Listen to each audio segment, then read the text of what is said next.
we've missed you and we have lots to catch up on, so I'm not going to waste time. So can we begin? Thank you. Over to you, Dr. Raj. Doctor, you are muted, sir. Yeah, typical of me. Yes. Hi, everybody. Good to be with you all. A long gap. Shreya didn't allow me to come in at all. She threw me out. But I hear such wonderful things about your participation, how interactive all this is. Great. Shreya, so what's the program for the hour and a half? How does it go? So your presentation is for an hour, and we leave half an hour for questions and answers. The same format as other.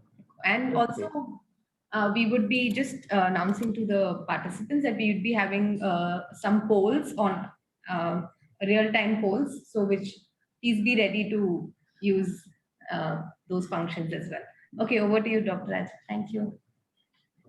So rather than try to cover a lot, hey, a long time back, a friend gave me an advice. When you do any teaching, don't try to cover any subject.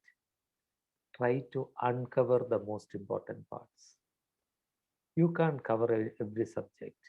So I'll follow that old advice and talk about some things that are important, and I'm sure we'll have a lot of time for discussion because I know what an enlightened group this is.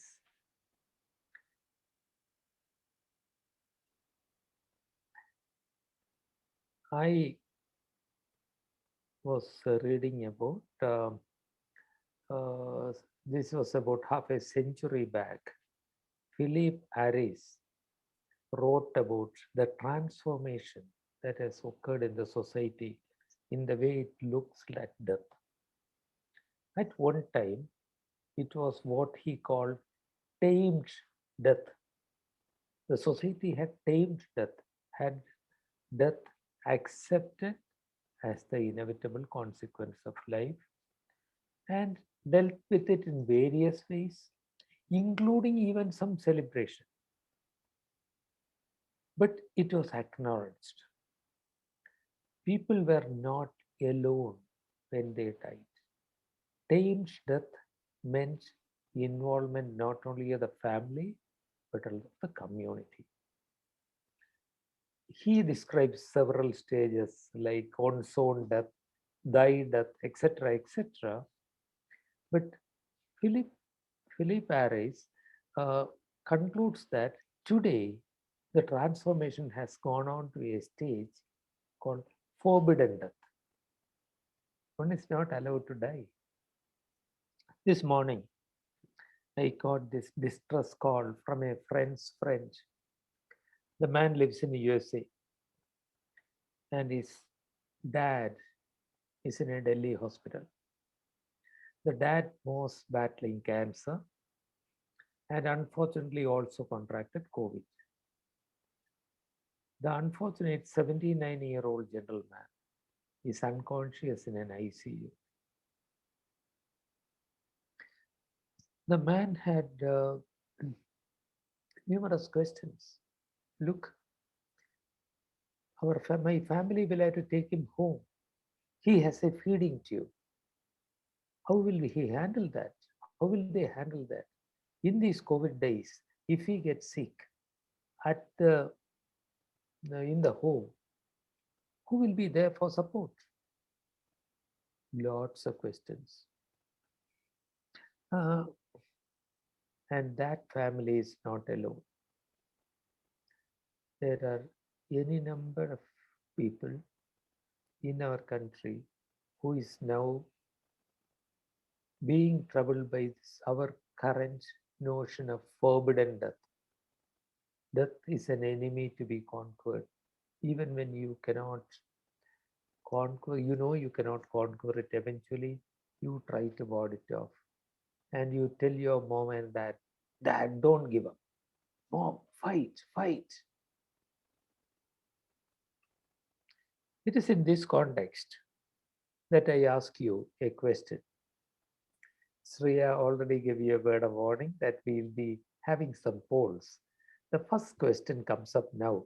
Raju, Shreya, whoever is operating it, can we load the first question, please? Yes. Apologies for that question.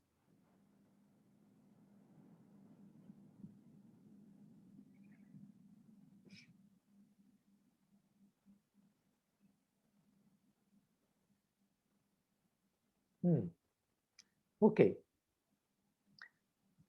I see that some people have been vacillating between yes and no. Uh,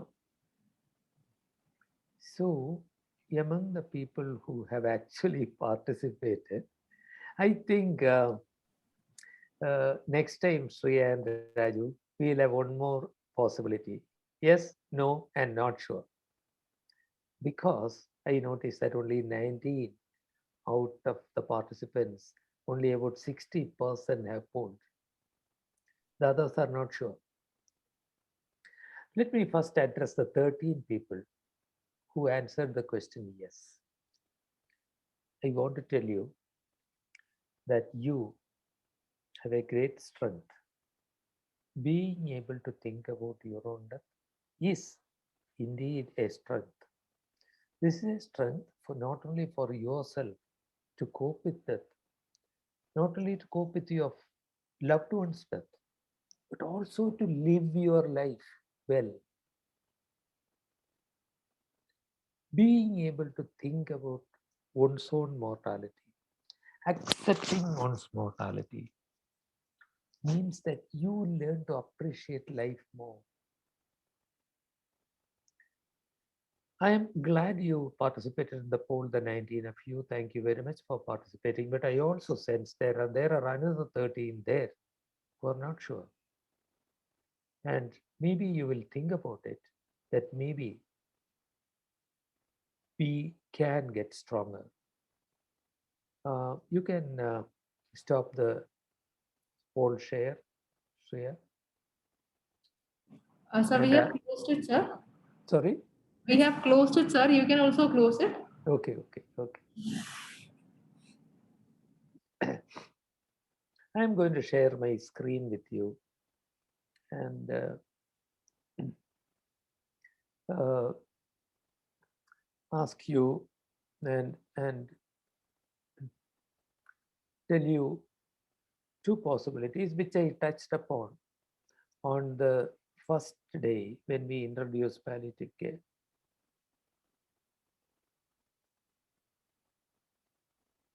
Sorry.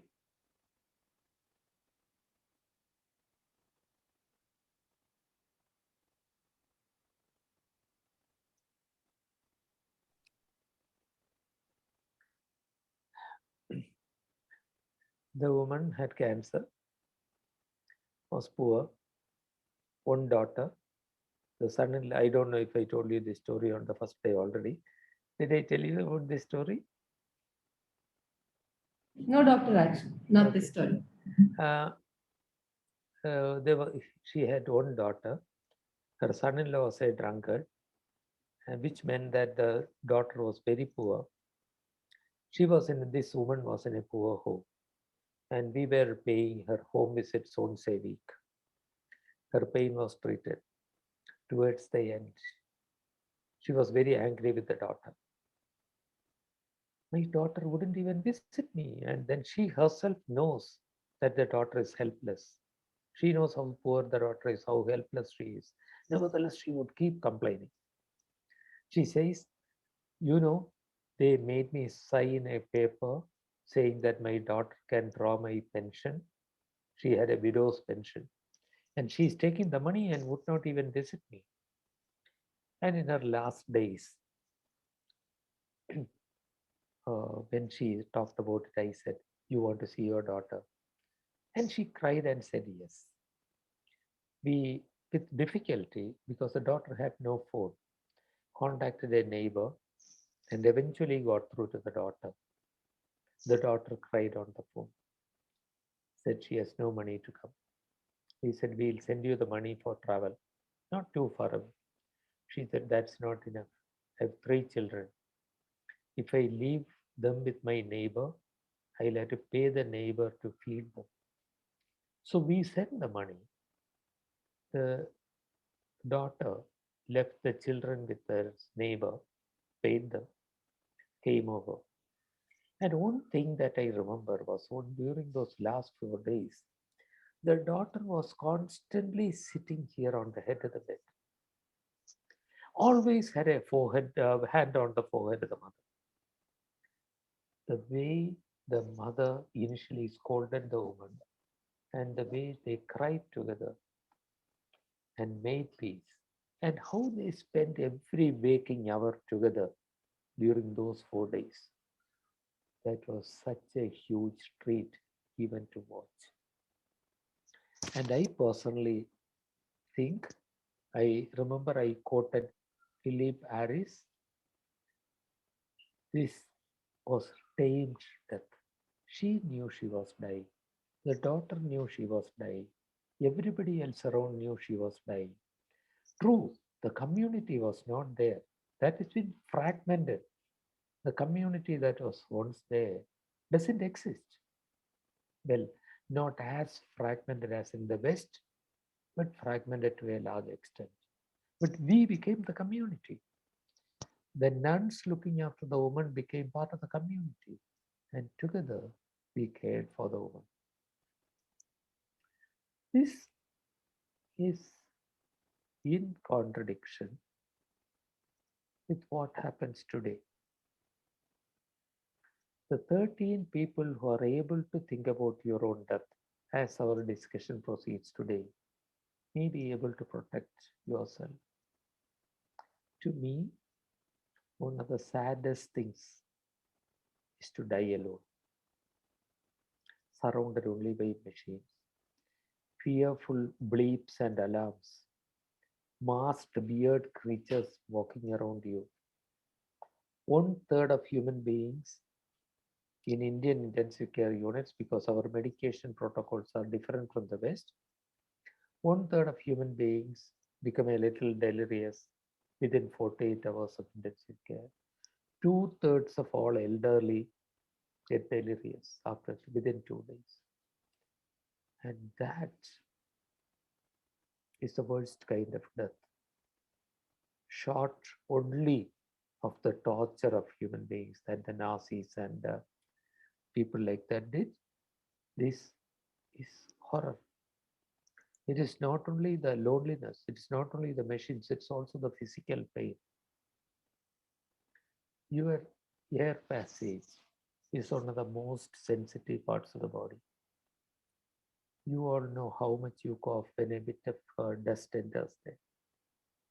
That's where a tube goes in every half an hour to suck the mucus out, and the tube is twisted as it is withdrawn.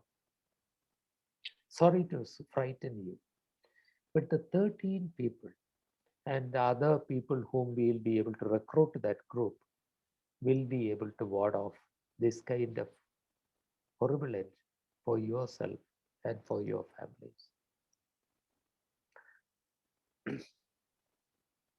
I am almost tempted to ask you for comments or questions, but maybe not just yet, in a little while.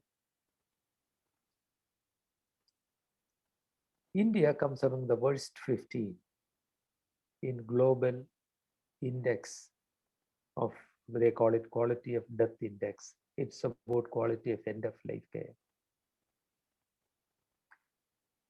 Many African countries, including Malawi and Kenya, Sri Lanka, are all ahead of us. Zimbabwe is ahead of us. Most countries in the world are ahead of us. This is because of two things. One, 98% of people do not get compassionate palliative care, and also because of the cruelty inflicted on them.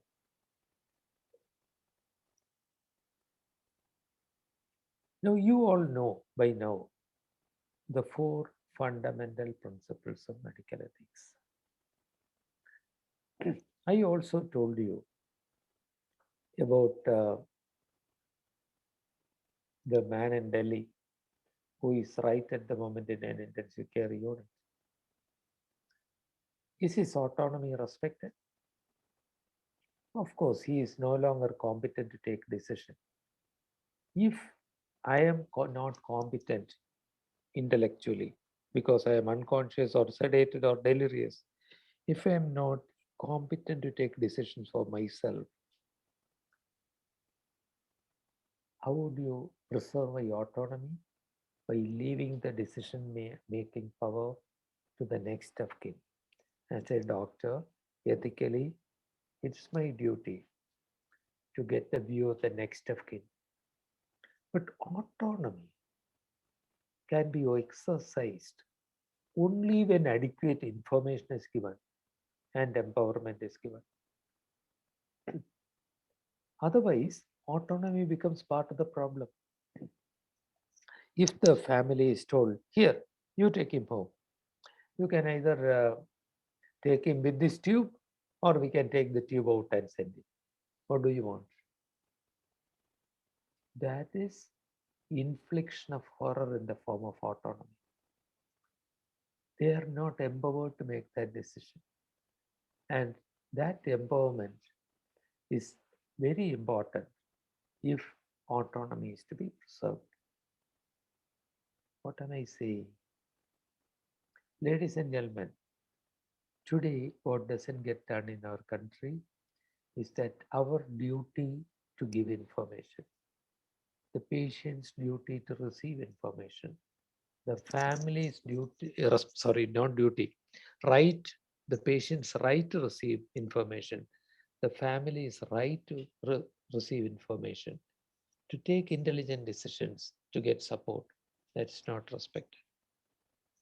For the man in Delhi, it is not beneficent, it's not doing good. He cannot survive. He cannot survive with any reasonable quality of life. And by keeping him isolated, it's not doing good, it's doing harm. And it is unfair. In Delhi, with the numbers of COVID, there are so many people needing intensive care. This violates the principle of equity also. So every single principle of medical ethics gets violated in our country for the vast majority of people, especially if they have some money in the pocket, enough to afford an expensive hospital.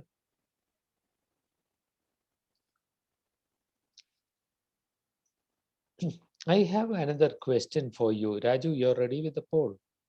But again, I am not sure that everybody will want to answer that question. I'll certainly want the answer from the 13 people who answered yes to the first question, or anybody else who is willing to answer. Raju, will you put up the poll, please? Second question.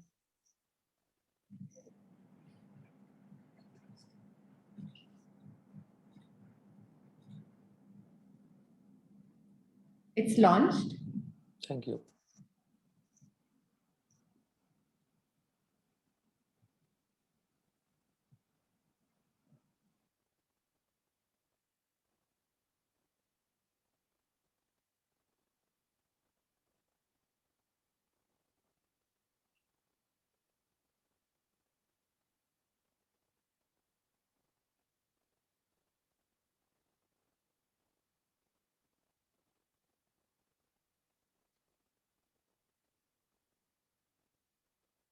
Ladies and gentlemen, this is fairly typical.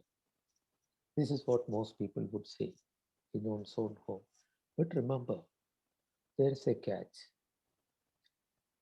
I wonder why the 14% of people said, okay, some people were finally, I was feeling terribly sad that our palliative care center is ignored. So thank you. Thank you for the one person who voted for palliative care center. But would one of the three people who opted for a hospital room tell me why? Tell us all why you chose that.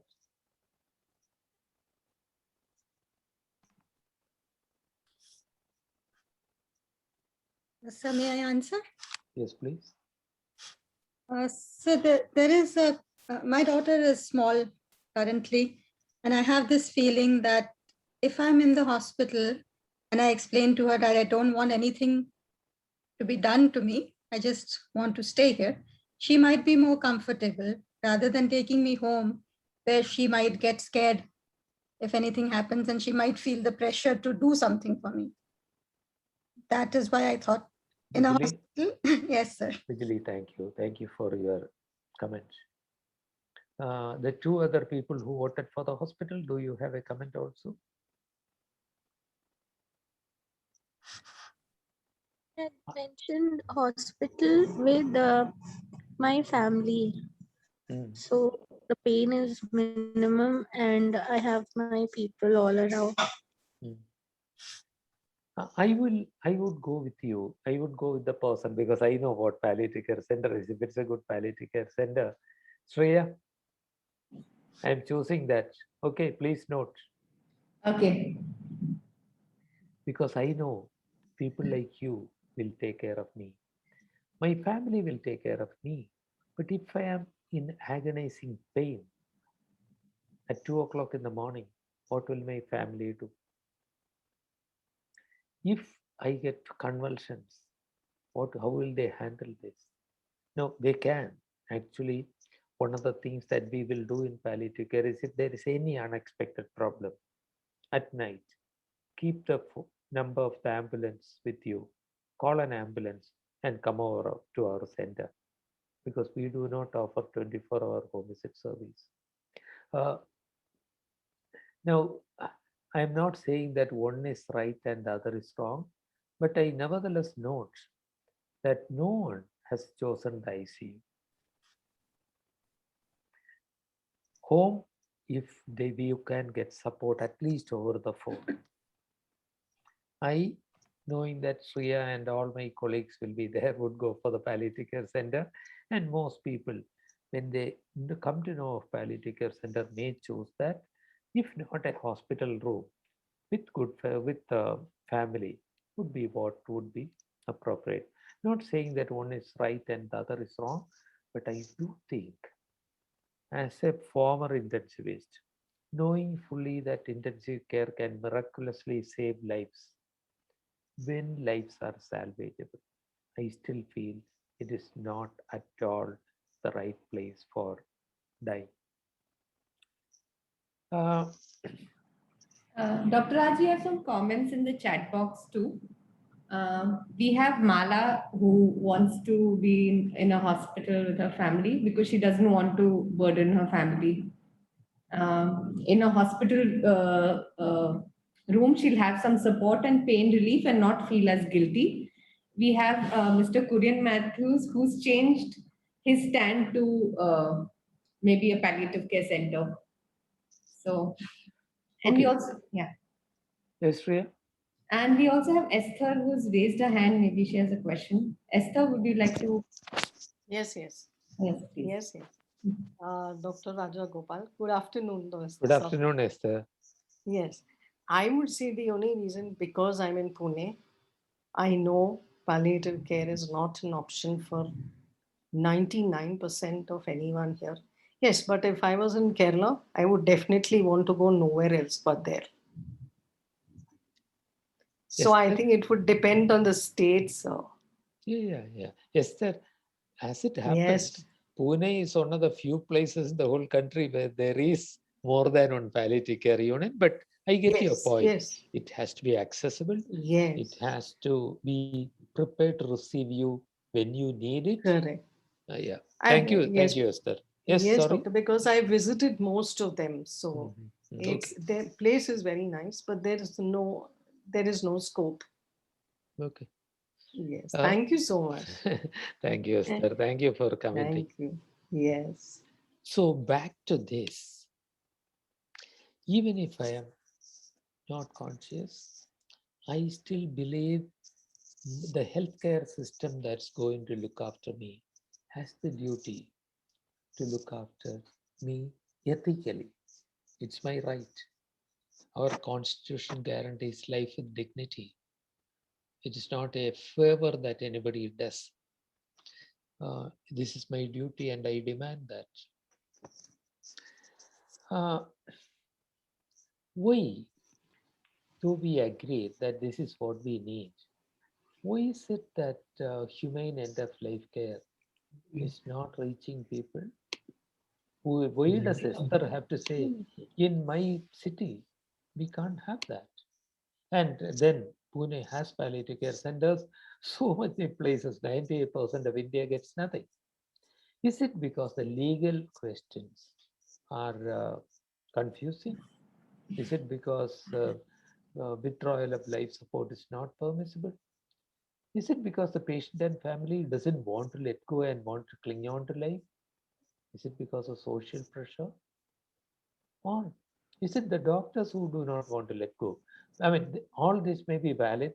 What do you think is the most important barrier to We're humane end launching of the life? poll, Dr. Raj. Yes.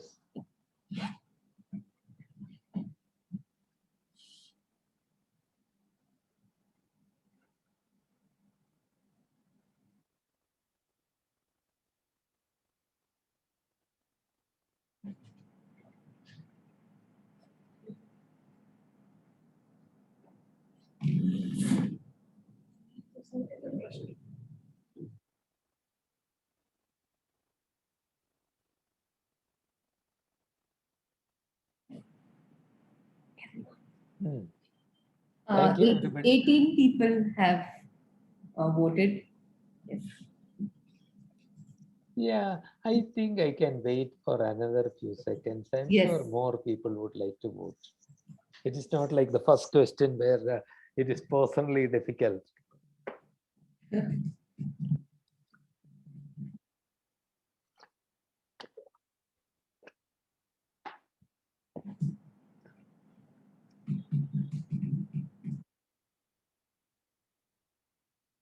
So we have 25 responses. Okay. Vast majority patient and family wanting to let go. Thank you. Uh, I'm sure every answer is correct. This is my own perception. The barriers start here.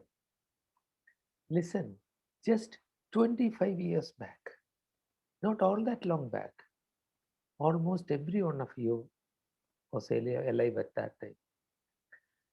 As recently as all that, this disease it was not there.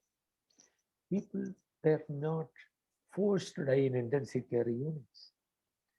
What happened was intensive care started saving lives which can be saved. And particularly in India, this phenomenon of forcing people to die in ICUs came up. And today, doctors sincerely believe that they have a duty to prolong life at all costs. The Indian Council of Medical Research says that the doctor's primary duty of care is to mitigate suffering, but doctors believe that they have a duty to prolong life. So long as they genuinely believe that they have the duty to prolong life at all costs, even at the cost of suffering, this situation will continue. And you are right, of course, the family also, as we said, the social change has been such that the family now finds it difficult to let her go, let the person go. And here, maybe I'll ask you to introspect a little bit. I'm asking you difficult things today.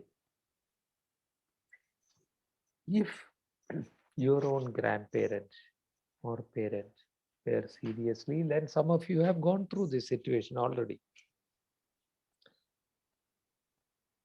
most of our emotions come out of love. The love can be a very selfish kind of love. I can't let her go. I can't live without my grandma. I can't live without my mom. Things like that. But the more mature, unselfish kind of love would acknowledge the poor thing is suffering. I don't want her to suffer anymore. If it is time for her to go, let her go. I'll I'll manage to live without her. That is the change that can happen in the individual's mind and thus in the society's mind, only if whatever we are talking about today gets widely discussed. These are things that we never talk about. Remember, even in this group, half the people did not want to think about their own death, or more than half. And then what would be the situation, the wider society? When we do not think about it, we make this mistake. I do not want him to go. I can't live without him. And then cling on to the person, even at the cost of infliction of considerable suffering. The family in Delhi, not only in Delhi, the person in Delhi and his family spread all over the world is in that kind of dilemma. They don't know what to do. They some feel they want to escalate the treatment, give him more. Some say we will take him home, but how will we feed him through the tube? These fears are there. So, as you say, family's attitude is a big problem. I This is not statistically organized. I personally feel the perception has to change here, because unless it changes, other things are more difficult. But you may be right. Maybe the situation can change with the societal discussion. Societal belief systems, of course, third, also matter a lot. This is a constant issue. Hey, imagine this situation. This happens within our institution every day. The patient says, "Son, I've lived my life. Don't send me away to those big hospitals, which are a condition where I'll be lonely. Allow me to die at home. Allow me to die with you." And the son says, "Papa, we love you. What you think, we'll do." And then what will happen? The uncle will come and say, "What? You are keeping him here? What, man? He lived for you. He made all this money. You don't want to spend his money a little bit for the hospital?"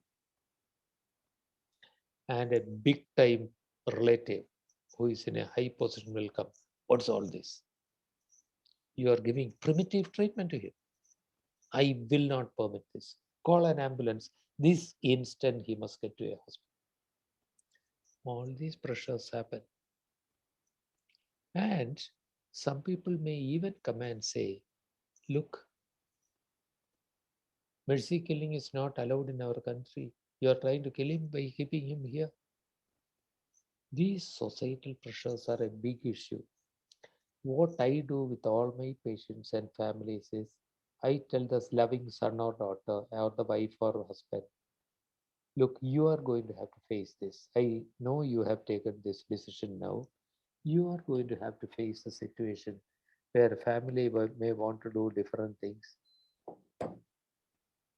Make up in your mind that whatever the extraneous pressure comes in, make up this in your mind that you will do only the best thing for your dad." And once that is decided, then when the big time man comes and says, "This instant call an ambulance," then the son or the daughter will be able to say firmly, "Sorry, uncle, no, this is what he wanted. This is what we are going to do."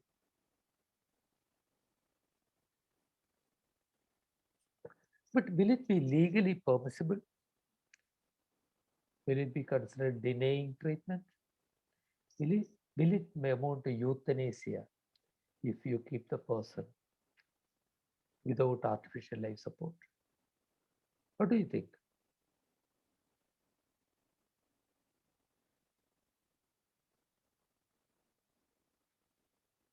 Any comments? Shreya, please monitor the chat box. Avtar says maybe it could be. Harpreet says no, it's not euthanasia.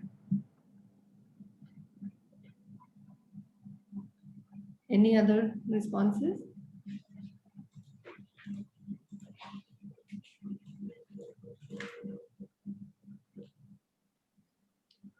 Avtar and Harpreet, thank you very much.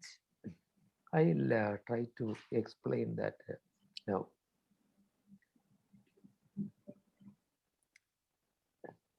As I said, the Indian Council of Medical Research clearly lays out this. We do not have a law covering this.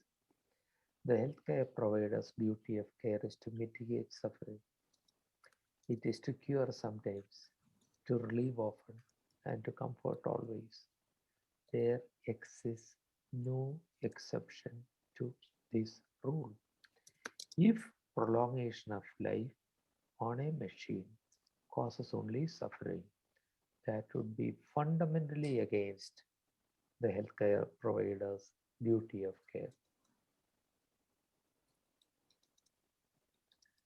We know that for that man in Delhi, futile and inappropriate artificial life support measures cause physical, psychological, and social suffering to people and families. We know that palliative care is the humane alternative. And in the context of end-of-life care, by now you know very clearly that palliative care is not only end-of-life care, that palliative care starts early along with curative treatment.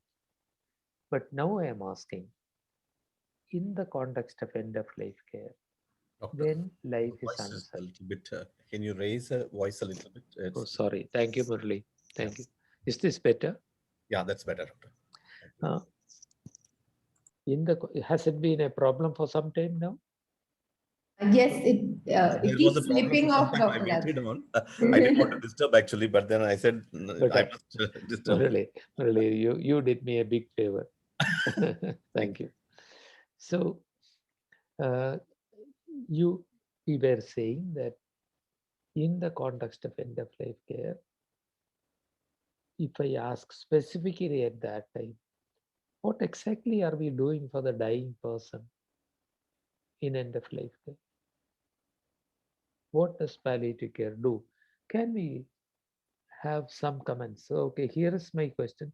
Specifically in the context of end-of-life care, what would be palliative care's advantage? Esther says comfort care. Esther, can you please yes, reducing pain. Let me expand on that, Esther. Reducing pain and other symptoms, breathlessness, anything. Providing physical comfort is one thing. Harpreet, taking care with love. Harpreet brought a word that is not in any of our medical textbooks, nor in nursing textbooks. Giving love. It seems very unscientific. But yes, precisely. Okay, let me look at the chat box.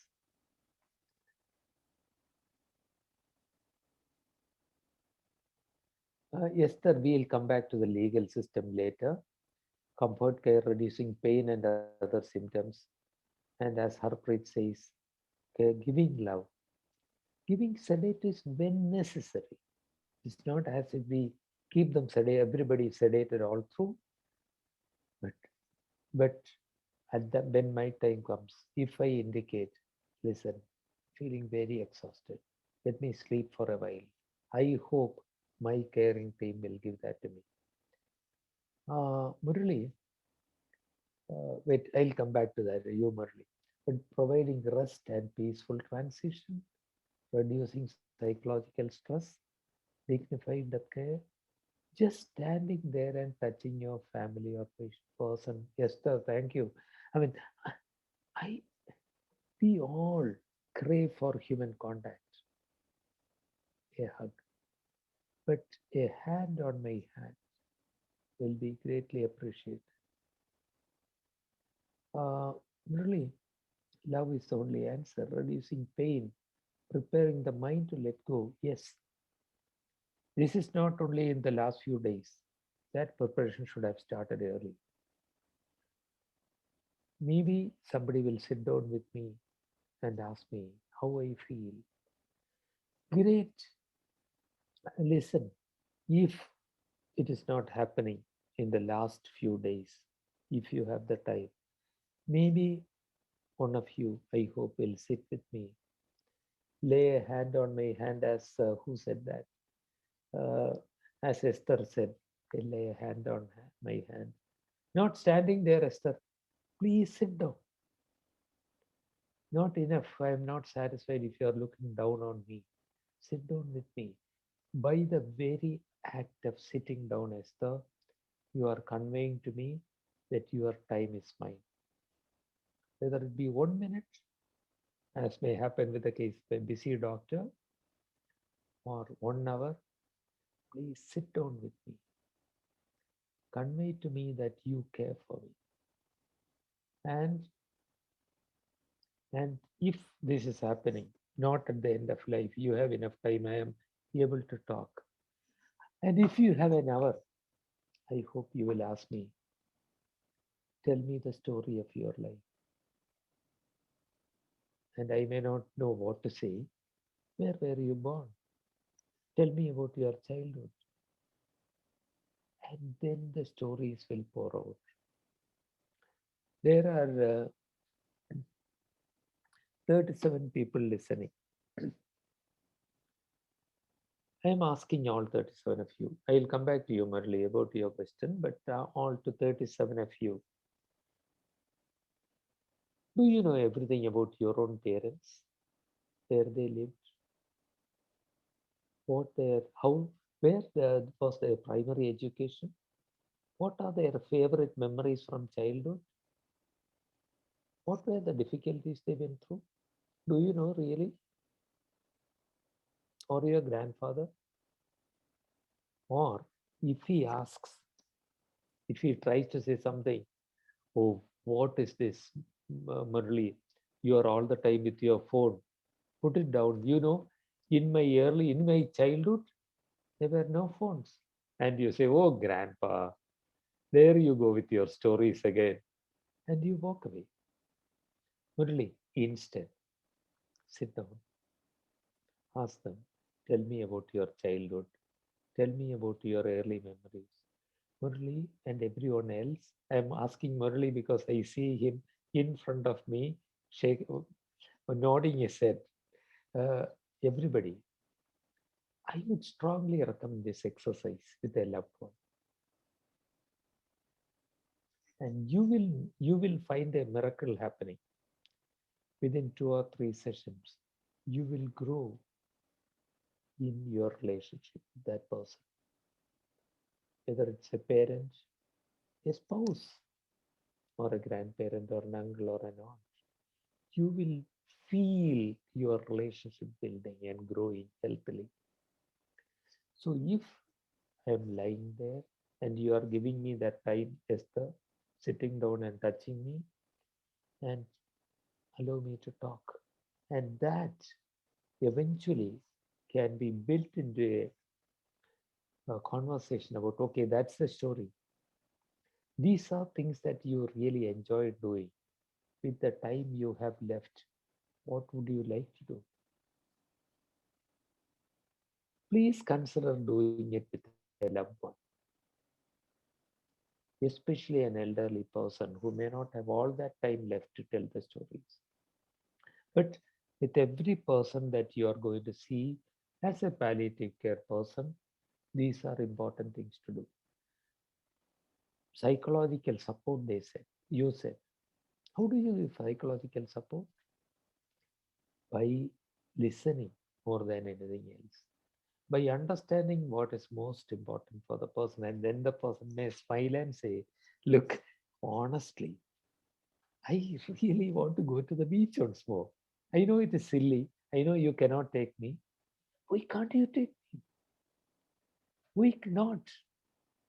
If the car is not okay, even if you have to get into an ambulance, why not? Why not 5 minutes on the beach? What? That's the most precious thing. And these things will come out.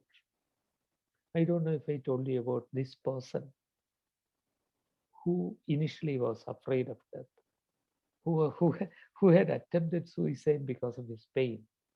Pain relieved. He wanted to be cured. Eventually, he was very heartbroken when he was told it is an incurable disease.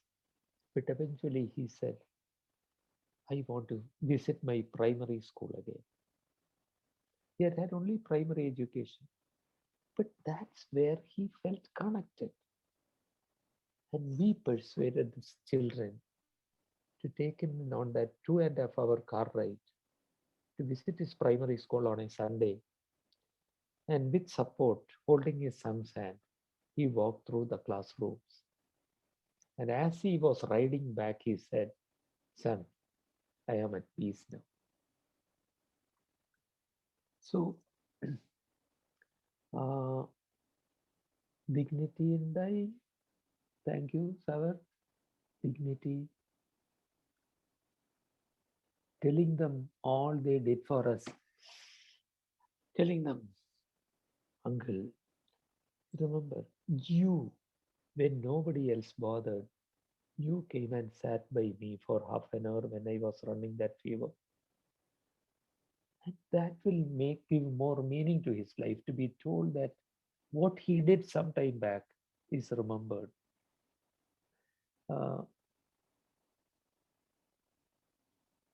Elsa, Suya, are you doing okay for time? Yes, we Yes, are. yes, you're okay. Elsa, you were telling a story about your grandpa in chat. Would you like to unmute and tell everybody that story?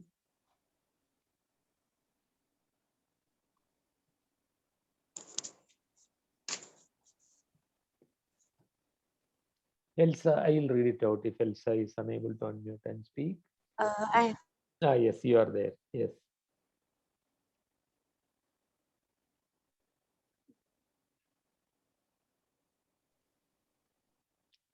Sorry, Elsa? Hello, could you hear me? Yes, we could. Yes, I was small when my grandpa died, and in fact, I was very close to my grandpa. I'm getting emotional. Elsa? Yes. Very clearly, this is a very painful story for you. Do not feel forced, compelled to say it. We are very happy if you want to share it, but not if you are finding it difficult emotionally. I will read out what you wrote, Elsa, and then you can add on something if you want to. I remember when my grandpa was dying, he was taken care of at home, surrounded by his children and entire family with a ritual of chanting throughout the day. That was really a normal, beautiful scene. Today, this is not happening. And Murli says, death is to be actually celebrated. Murli, life is to be celebrated. Till the person is dead, he is alive. We are celebrating life, really. When we celebrate death, we are celebrating life. Elsa, don't feel compelled to say anything, but if you want to speak, please do. Yes, but today doesn't happen because anyone sick in the house, everybody rushes to the hospital, and you know how hospital treatment. As Esther was saying, if she was in Kerala, I would have been fine, but it's not happening. If you are in Kerala and do not have money in your pocket, you will be reasonably okay. If you have That too. any money in the pocket, the majority of people are taken into the air-conditioned nightmares. But this doesn't happen today because everyone is behind money, and you keep a patient. The beauty of dead and dying is what you're explaining actually doesn't happen in the hospital. See.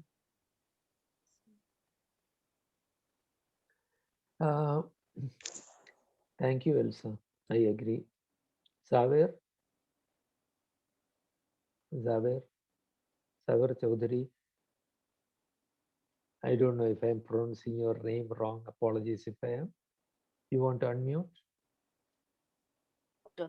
Sorry, I took some time to be able to find the unmute. Okay. Sorry. Yes, doctor. You wrote about in 2 or 3 sentences.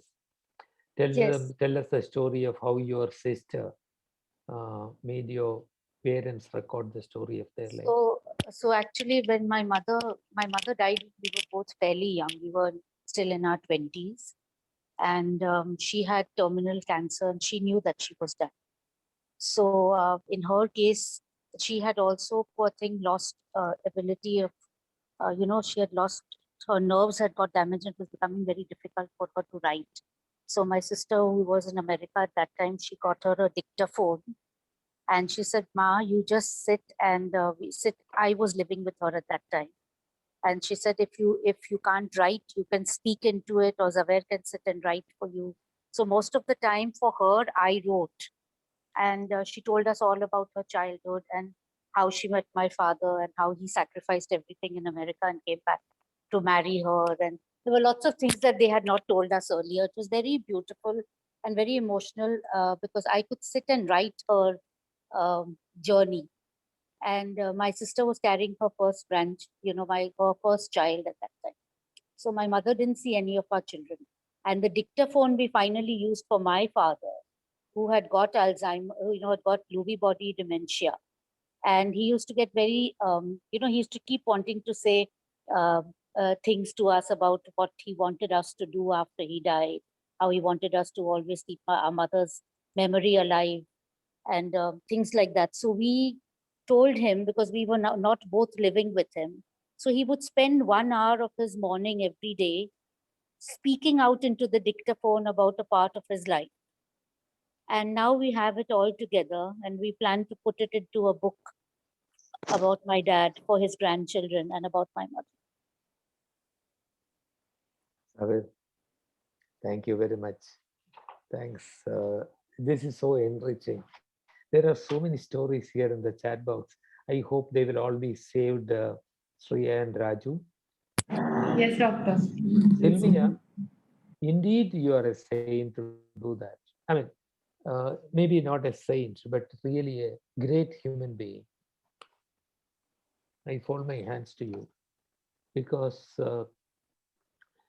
Sylvia writes, I do this all the time with my 98-year-old mother, not realizing I was giving her palliative care. Maybe we may not even call it palliative care. You were being a true human being. And Esther, you also did the same thing. You just asked them what they loved most as children. Yes. And told you all the mischiefs, and you laughed together. Yeah. Purnima and Colonel Banerjee, a quick recount of your experience, which is painful, I know.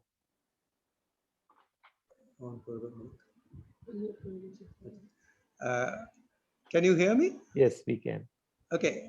When my father died, I'm the youngest son and youngest child in the family, and I was only 16. And I knew him to be a very active, very strong man, and he was hospitalized for about 10 odd days, out of which he was in coma for a major portion of the time.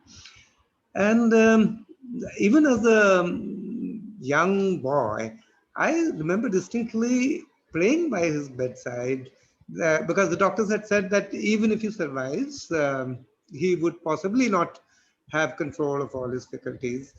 And I remember distinctly praying that if I have to see my father, a shadow of what he, what I remember him to be, what I admire him to be, then God, please take him away. I would much rather live with the memory of my father as a strong man that I have um, always seen him to be. And it so happened that he came to his senses on the last day. I think just a day he was in senses, and all of us were together, all his children. Uh, he called us together and we prayed by his bedside, and he even corrected us where my mother was going wrong. And we were he suddenly thereafter he felt quiet. And my sister-in-law, that is my brother's wife, is a famous doctor.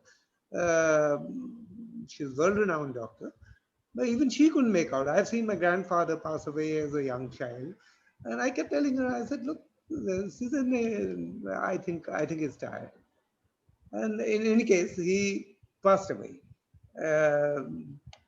That stupor, whatever, after speaking to us, after chanting all these shlokas, and he had gone. And I don't remember, at least as an individual, not an iota of regret. I was very thankful, very satisfied that my father has gone away peacefully, and that I was by his bedside. He could even tell my mother not to worry about me, because I was the youngest. I was not settled. I was still not on the job, but I was in the National Defense Academy. So he knew that I'm going to be settled. And so he told my mother, he said, "Don't worry, he's okay." So I have a no regrets at all, no grief. And I didn't even cry by his fire. So I don't know how it came about, because I was the biggest loser. All my other brothers are much older than me. My next brother is 7 years, and then there are 10 and 12 years older. So they were very well settled in life. They had children and everything. I was the one who was the young child, and I was losing my father.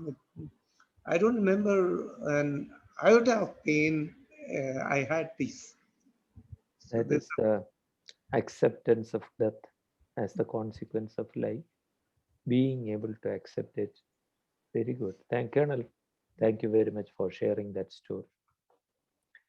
Avatar, you say that your father took care of your grandparents when they suffered strokes, and he prayed for them, and they passed very peacefully. True. My respect to them, and I hope the modern civilization doesn't prevent us from doing it when we need to. But there is one point here, Avatar. Possibly in stroke, especially if they were unconscious, it was easier for your father to handle that. But if it is something that causes pain and suffering, like a cancer or a disease that causes breathlessness, then unless the medical system supports with palliative care, taking care is not easy. If the hospital says bring him over here, and that says our protocol will mean that he will have to be in an ICU, the family is helpless. And Sam active elderly. Oh, sorry, active elderly. Yeah. Good.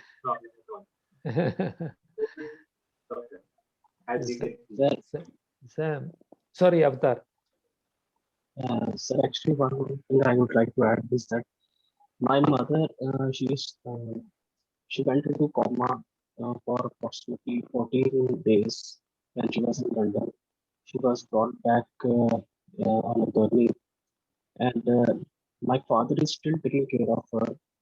And it has been more than 17 years that he's still taking care of her. We are two sons, and it doesn't allow us to take care of her, and they are so much intertwined in their love that they take that he respects his wishes so much so, and uh, and right from that time I believe that palliative care in the real sense uh, is in my home.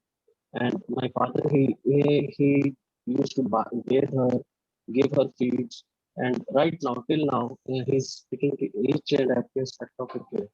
That's not so. Thank you.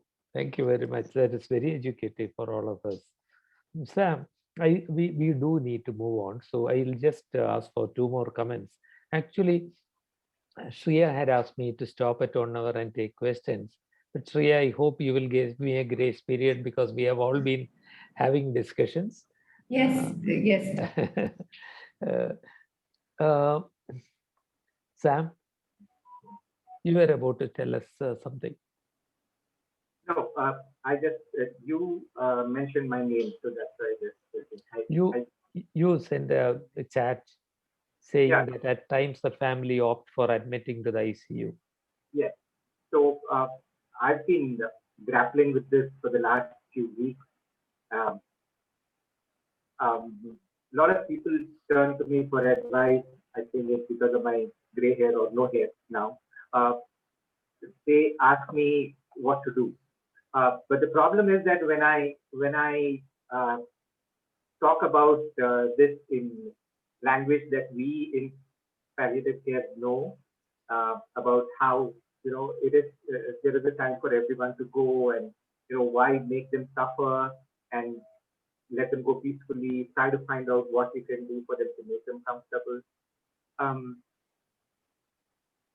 I get the feeling that people think I'm weird, and they feel that maybe I'm too clinical in my approach, and I am not thinking about the emotions of the person who's dying, or themselves, or the family members. So really struggling with that. But today, whatever you shared with us from the morning, from the time we started, has been quite useful. And I think at the end of the day, I think it's just about listening and going on. So I find that many families, they're just not able to deal with the question of what do we do with the person? Should we admit or not admit? And I've always tried to tell them that ICU is not at all a friendly place. I've been there.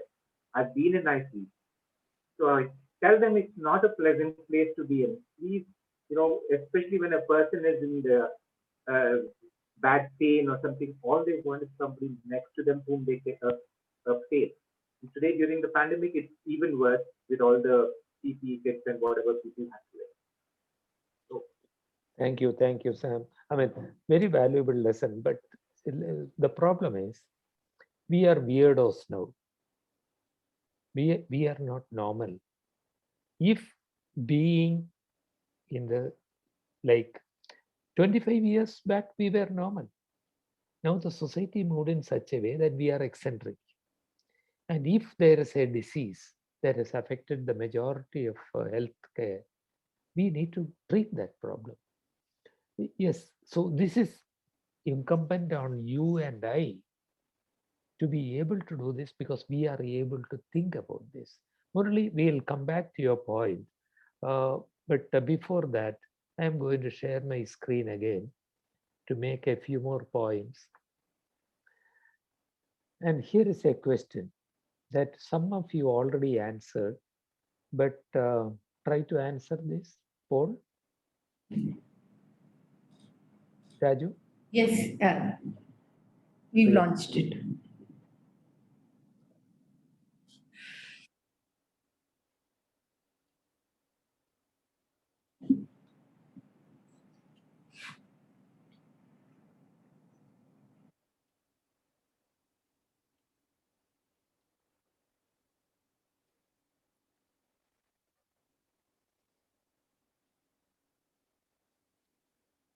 The problem is many people may tend to go with the majority, as happens with with an exit poll.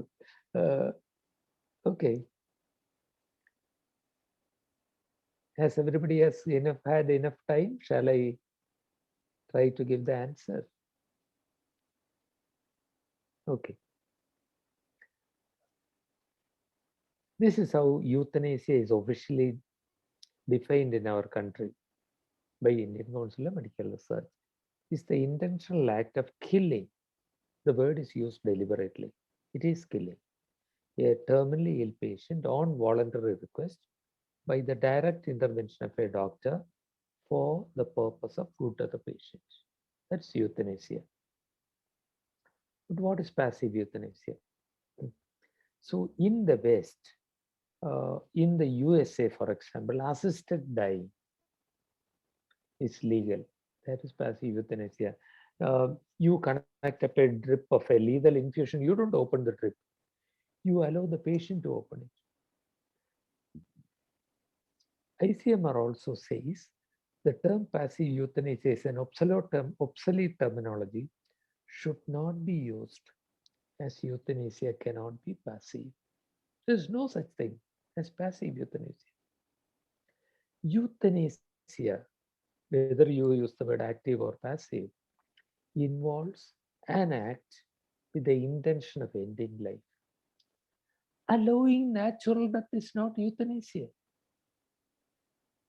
Stopping artificial interventions, allowing natural death is not euthanasia. So the answer to the earlier question is no. You have a reason for saying this because there is a court order which called it passive euthanasia. Medically and ethically, that's an error. There is no such thing as a passive euthanasia if we accept medical terminology because it is erroneous. So the message is euthanasia is illegal in our country, but withdrawal of artificial life support is not euthanasia. It is permitting natural death, not euthanasia. It is not active, it's not passive, it is just not euthanasia. So if that person in the Delhi hospital today needs to have artificial life support withdrawn, we will first ask, has the person written an advance directive? That's a living will. Then 3 physicians have to perform an evaluation. Does this person have a reasonable chance of coming back to reasonable quality of life? If so, life support should be continued. And of course, even if all this decision is made by doctors, we have to take into consideration the family's feelings also. They have to live with the feeling, live with the reality. Be let answer their questions, not as adversaries, but by acknowledging, we see you are suffering. We see that you are saying this because of your love for your dad. You and I wish to help your dad.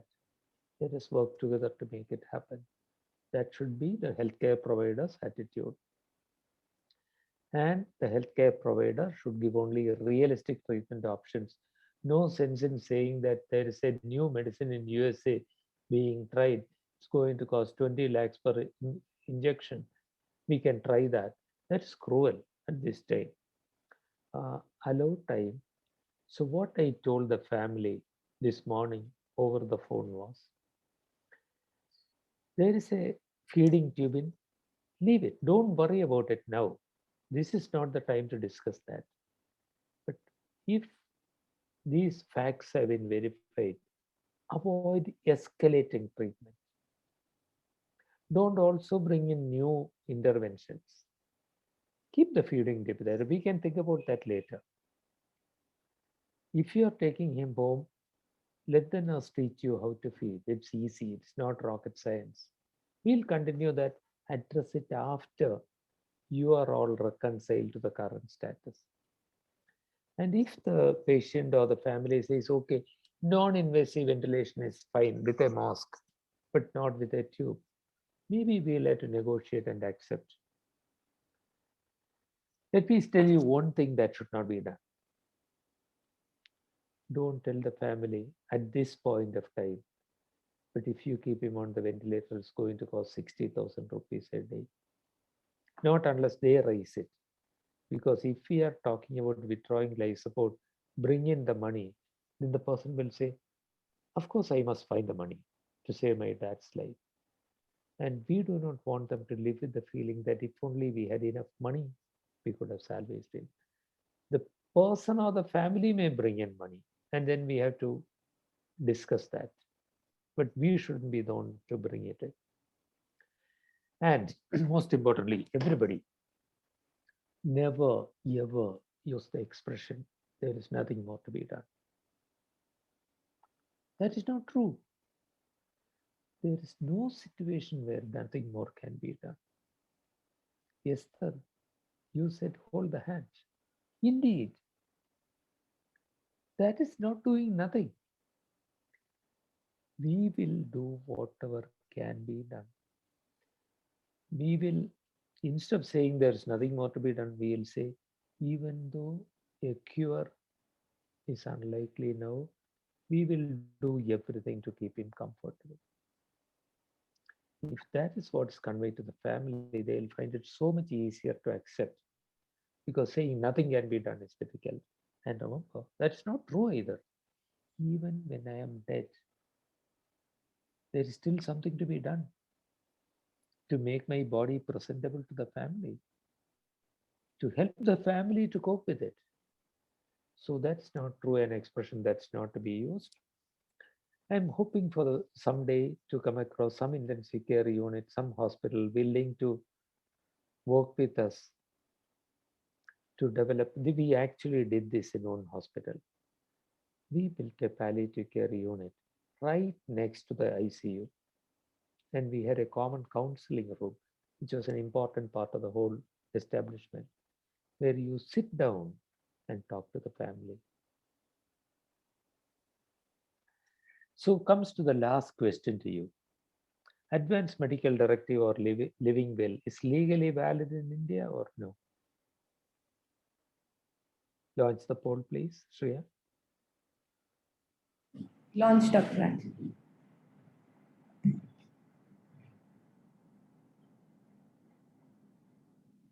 I think the group can answer this because last session was advanced directives. If they get it wrong, that means they haven't paid attention. No. That only means that the two people who said no were absent on that day. And haven't watched the recording. Yes. Okay, so thank you. So I'll stop the poll quickly in that case. Nicely answered.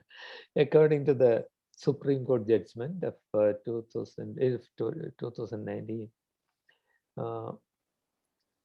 advanced medical directives are valid. India doesn't have a law regarding this, 2018, sorry. India doesn't have a law regarding this, but till Indian Parliament enacts a law, this Supreme Court judgment will be valid. According to that, if I sign that document, the hospital and the doctor has a duty to respect my wishes. Advanced medical directives, according to the Supreme Court judgment, are legally valid now, till the Parliament enacts a law otherwise. But remember this also. There are a few procedures set in motion. To be legally valid in India, advanced directive, I have written it down, it's there. A printout has been kept here, but it's not valid today. By this judgment, it has to be countersigned by a judicial first-class magistrate. So that's the only catch. So I would, but I am not going to do that. I'm not going to go and engage a lawyer and find a judicial magistrate to countersign this. It's not practical. But I would request all of you, do please prepare your own advanced directive. Our website, which Shreya manages, in the resources page has the sample advanced directive. Shreya will give you the link. It's been shared, Dr. Raj. Very good. Thank you, Shreya. So, but let me make this point very clear. That document that you have prepared is useless unless your family understands what it is and unless they agree with you. Because when you are no longer able to fight for yourself, doctors will go by what the family says. Because every doctor knows that dead people do not go to court, living relatives go to. Discuss with the family. But are you going to be able to talk to the family about this? How do you bring the subject up? Gina, you are Yes, here. sir. She's there. Gina wrote an article in the Hindu about how she tackled this many years back, about half a century back. Gina, please share the gist of your experience. You talked about it with your mom and dad. How did you? Yeah. It wasn't easy, as can be expected. But I have a few disclaimers here before I start. I spoke to my parents like 5-6 years ago. So I think it's time to refresh the conversation now. Things have happened in between, health considerations and other things. Other thing is that my parents are very open and we talk about all kinds of things under the sun. So it was slightly easier for me. It might not be the case for everybody.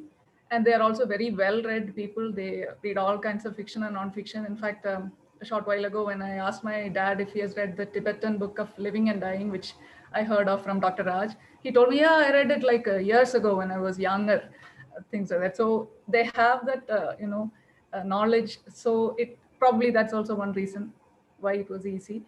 And another thing is it might be slightly easier to talk to parents rather than our siblings or our children.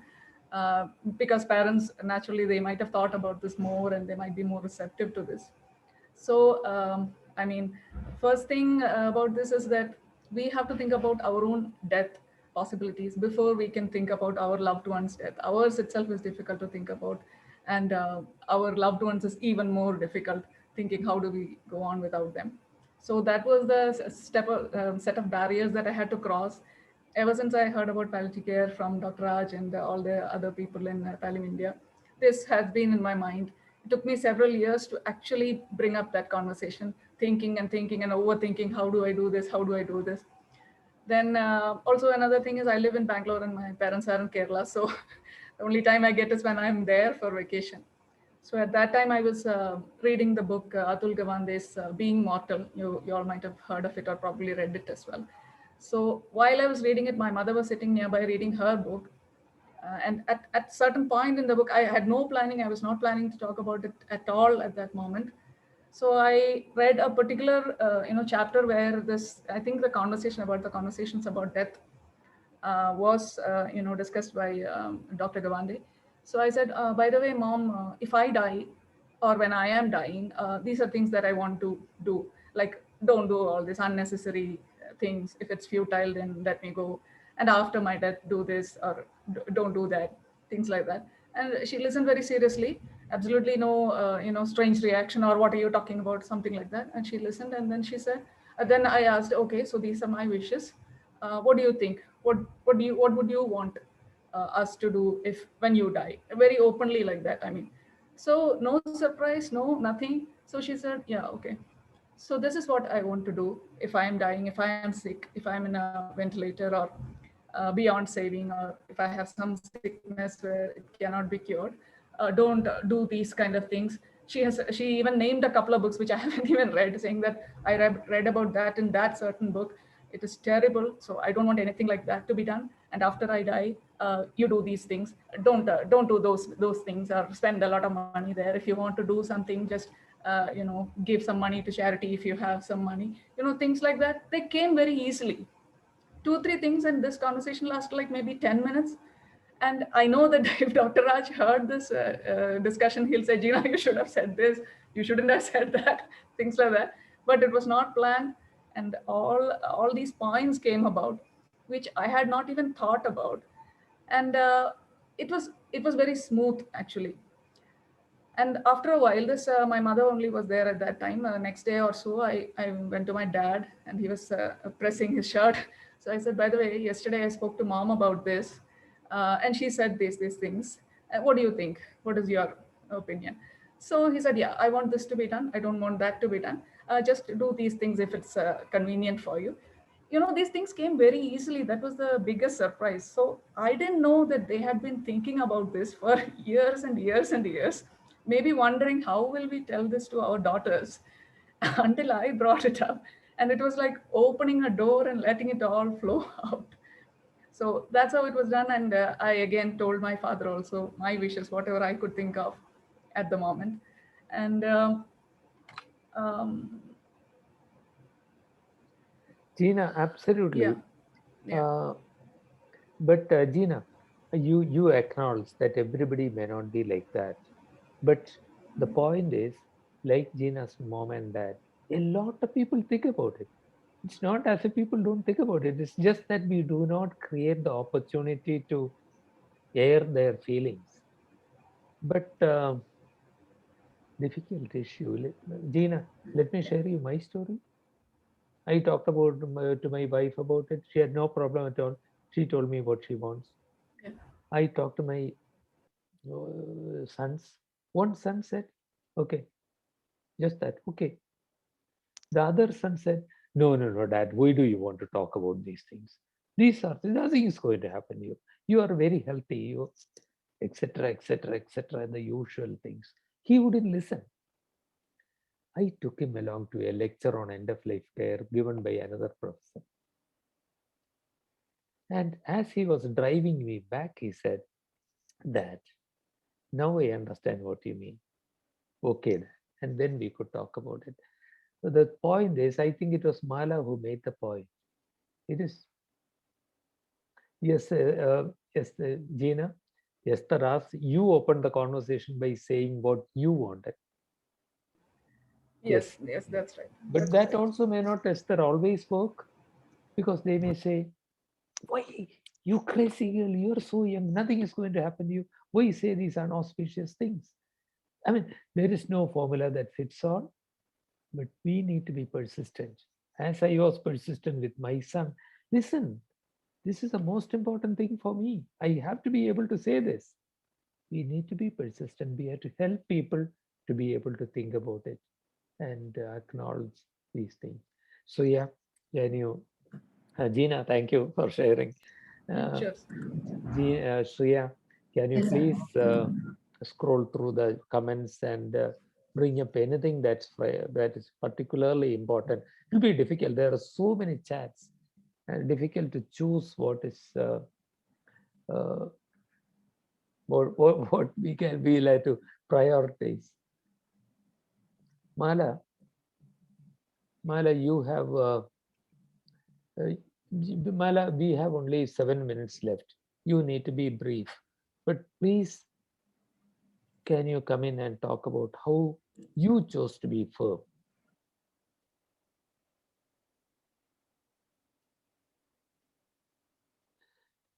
Almost nobody has an advance directive signed by a judicial first-class magistrate. It's not easy to get that done.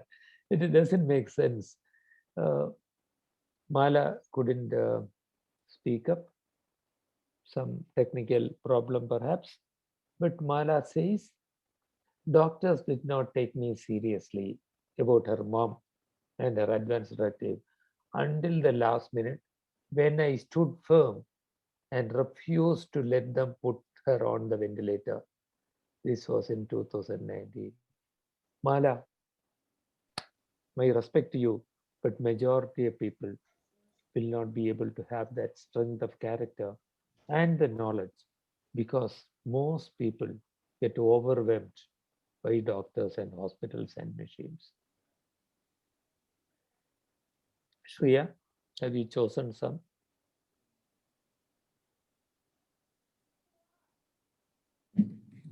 So we've already covered most of the comments.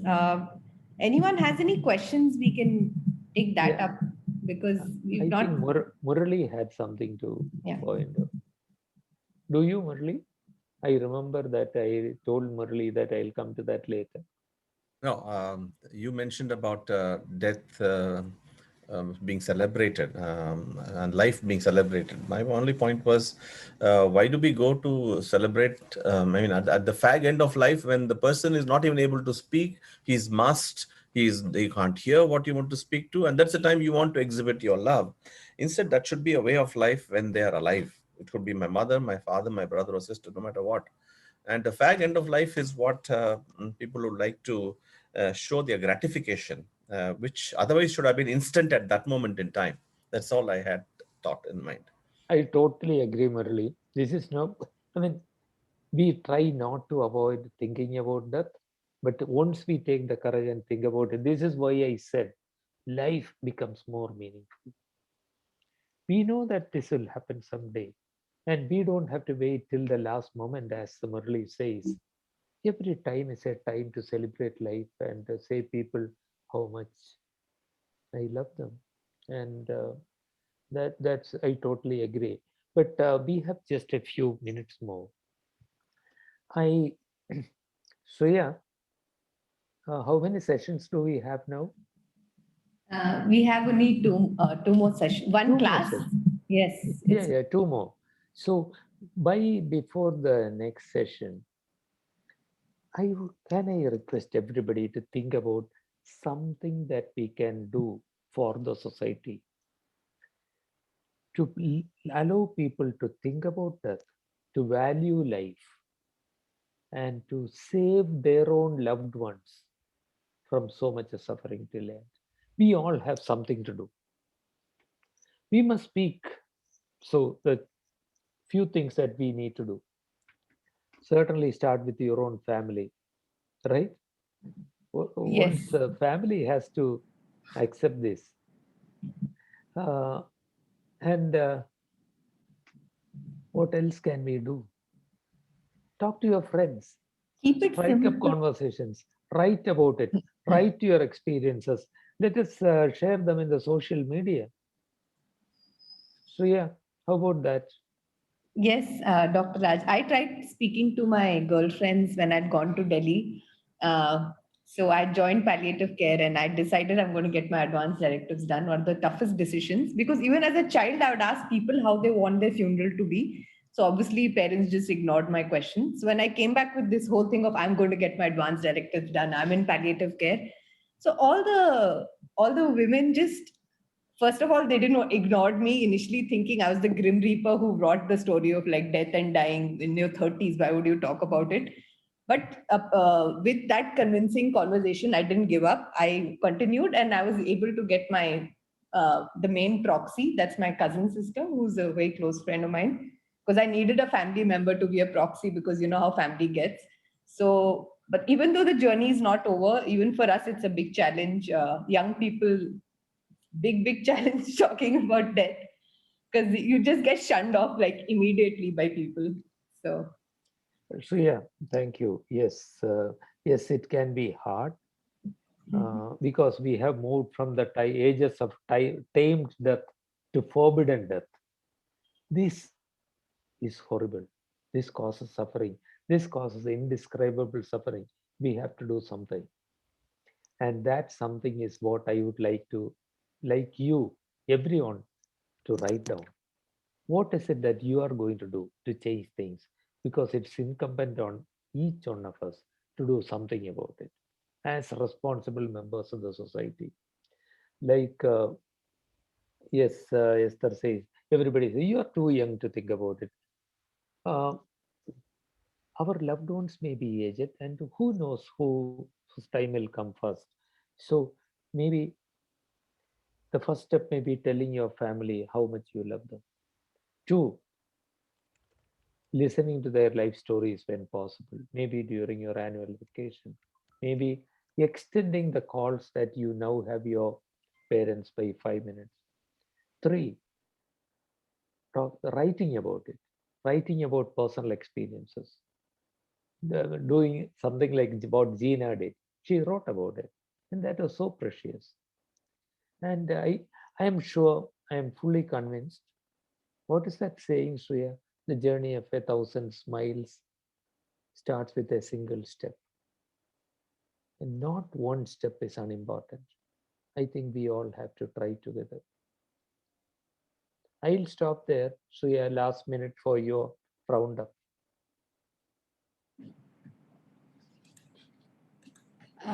Thank you, Dr. Raj.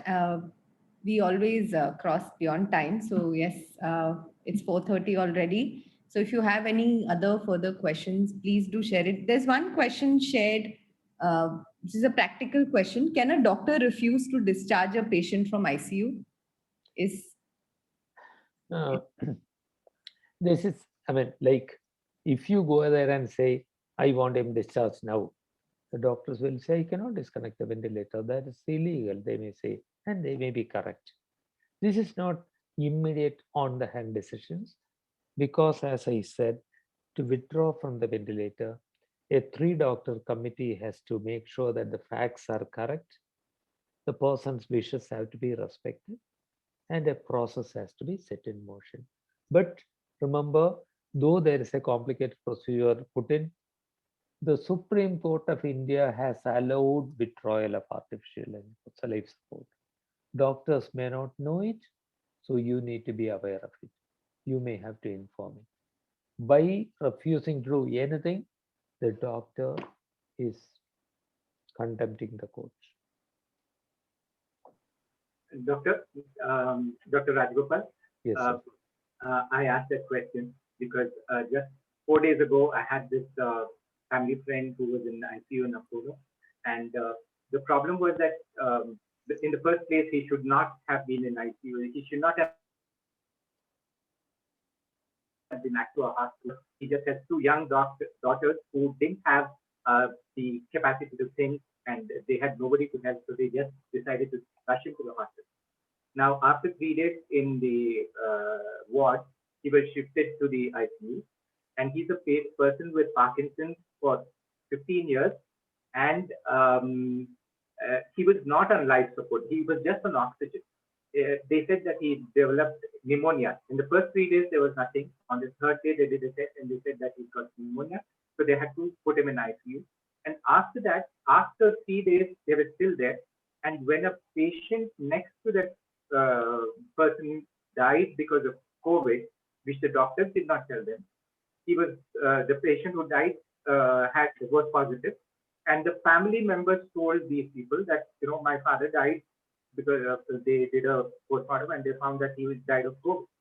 And that time they were asked, can we take our father out because it doesn't, and they were not following the regular protocol, I was told. So in such cases, having the advance directive, I think would help in such cases.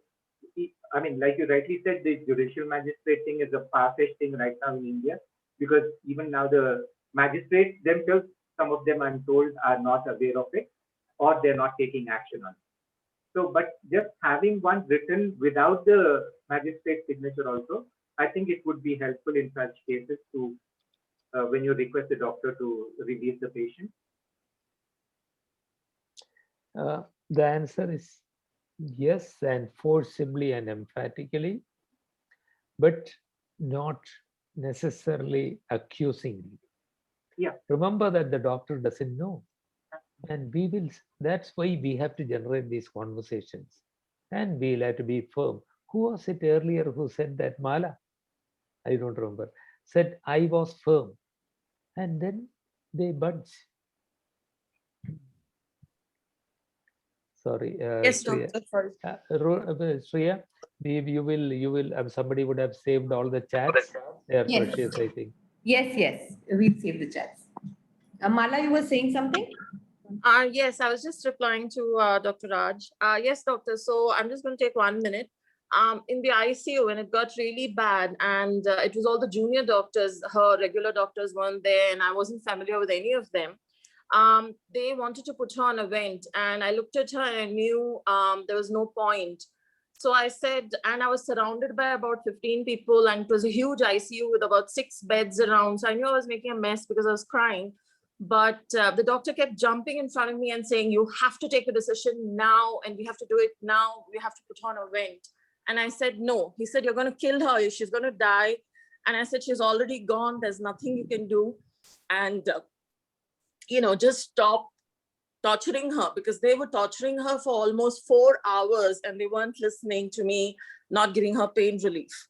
And she had specifically said DNR. So I said, no, she was a doctor. If you can't respect her DNR, then I'm not going to sign any further documents, because it's already signed and they put her on physical restraints. You had mentioned this on Twitter and I said, this is heartbreaking, because they asked me, we have to put her on physical restraints because she's moving a lot. And she says she doesn't want this treatment. She was telling them, let me die in peace. And they refused to let that happen.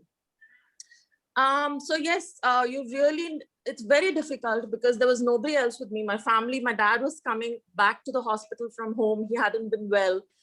There was a lot of things that went wrong. So I just stood firm and I said, I'm not going to authorize the vent. And after about 2-3 minutes, he said, okay, he went back and came back and said, very artificial, very thing that, oh, she's gone. And I said, yeah, I already knew that. So it's very difficult, doctor, unless the hospital, the nurses and everybody who was surrounding me were not very supportive.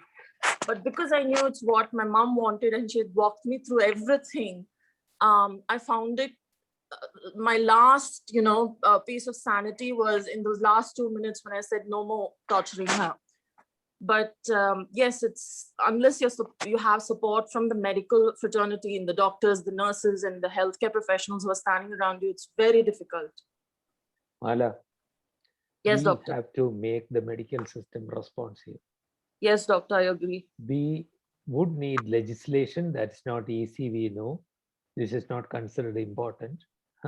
So, but we need to educate. Mala, thank you for that tweet, and I responded to that. Chemical restraint is what is globally accepted. Adequate sedatives, not physical restraint. Just tying up dying people is the ultimate assault and battery, a criminal act, I would say. Yes. And we have to keep talking about it. We have to create the conversations, start the conversations, make it happen, because this is so important.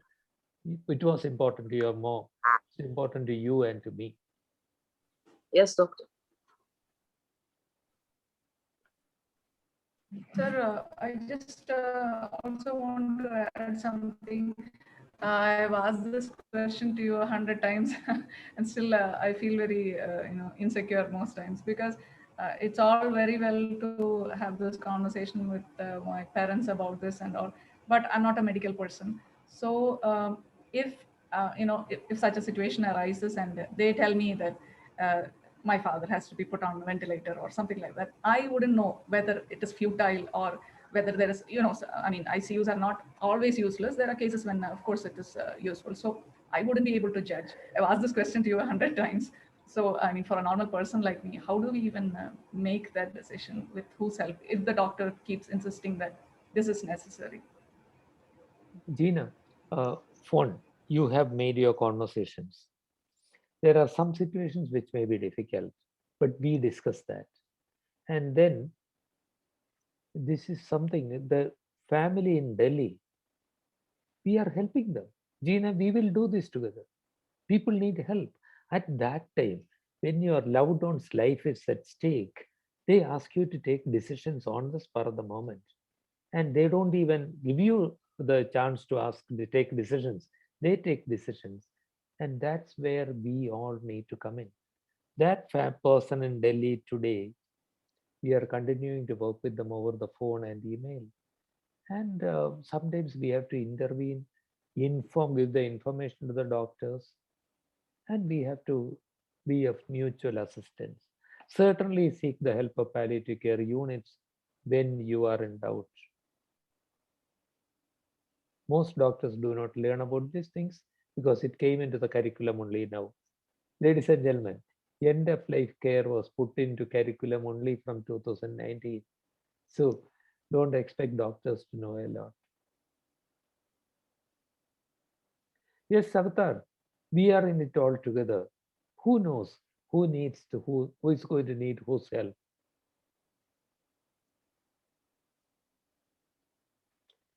So yeah, I think we are 10 minutes past closing time. Sorry, Dr. Raj, I know. No, I am fine. But no, the participants are fine to hear you. We've done this. We've crossed 20 minutes also. I think that is a Aarohan tradition. But thank you so much for taking our time today, Dr. Raj. We're so glad you joined us again to talk about this important topic. And I think this was always been one of my greatest learnings in palliative care and working with Pallium. And thank you to all the participants for being there today. Our next session is on 24th, which is on self-care, and especially when you're going to be affecting some change in your life. So how you need to take care of yourself. It would be taken by Bhavna Isar from Caregiver Sathi. And I hope you all are ready for your final presentations. You don't have much time. So Dr. Raj, just giving you an update that this would be the first time where the participants would be presenting during the last session, which is on May 1st. So we are